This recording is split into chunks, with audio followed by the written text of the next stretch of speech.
Hello guys! Ngayon gagawa tayo ng special maha. Ito yung ingredients natin.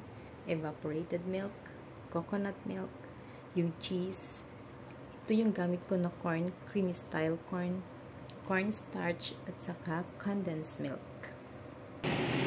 So, ito na guys. Pakuluhan natin yung mga ingredients natin for 30 minutes in medium heat. Halu-haluin natin para mahalo yung itong ingredients natin. Try nyo po, masarap siya. Habang pinakuluan natin yung mga ingredients natin guys, hinalo ko na yung corn flour natin sa tubig. Make sure po na nahalong mabuti.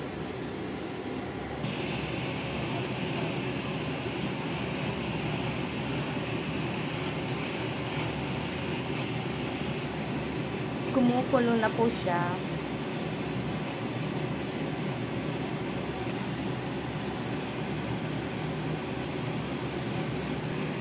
Nilagay ko na po yung cornstarch natin.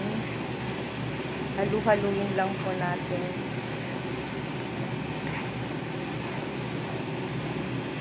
Guys, oh.